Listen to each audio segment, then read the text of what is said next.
বন্ধুরা আপনারাও কি চান হোয়াটসঅ্যাপকে নিজের হোম স্ক্রিন থেকে লুকিয়ে রাখতে? তো আজকের এই ভিডিওতে আমি আপনাদেরকে দেখাবো কিভাবে আপনারা হোয়াটসঅ্যাপকে নিজের হোম স্ক্রিন থেকে লুকিয়ে রাখতে পারবেন বা হাইড করে রাখতে পারবেন। তো চলুন বন্ধুরা কথা না বাড়িয়ে ভিডিওটা শুরু করা যাক। তো বন্ধুরা প্রথমে আপনারা দেখে নিন হোয়াটসঅ্যাপ আমার হোম স্ক্রিনে আছে। এরপর আমি আপনাদের সামনে হোয়াটসঅ্যাপকে হাইড করে দেখাবো। তো এর জন্য আপনাদেরকে প্রথমে কি করতে হবে, ফোনের যে সেটিংস আছে সেটাতে ক্লিক করতে হবে। ক্লিক করার পর আপনারা এখানে সার্চ করুন হাইড অ্যাপস বলে সার্চ করুন। তারপর আপনারা দেখতে পাবেন অ্যাপ হাইডিংয়ের যে অপশানটা আছে সেটাতে ক্লিক করুন। ক্লিক করার পর আপনাদের যে ফোনের পাসওয়ার্ড আছে সেটা দিয়ে দিন।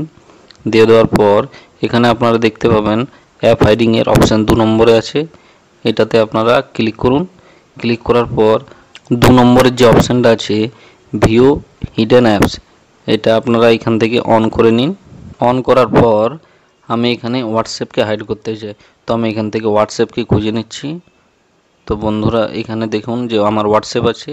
এরপর আমি এখান থেকে অন করে দিচ্ছি হোয়াটসঅ্যাপকে, তারপরে এখানে কনফার্ম করে দিচ্ছি। তো বন্ধুরা আপনারাও দেখতে পাচ্ছেন যে হোয়াটসঅ্যাপ আমার হাইড হয়ে গেছে, হোয়াটসঅ্যাপকে আমি আর খুঁজে পাচ্ছি না। তো হোয়াটসঅ্যাপকে তাহলে আমি খুঁজে পাবো কোথায়? তাহলে এর জন্য আপনাদেরকে কি করতে হবে, এর জন্য আপনাদেরকে যে ফোনের স্ক্রিনটা আছে সেটা দুটো আঙুল দিয়ে উপরের দিকে সোয়াইপ করতে হবে। তারপরে যে ফোনের পাসওয়ার্ড আছে সেটা এখানে দিয়ে দিতে হবে।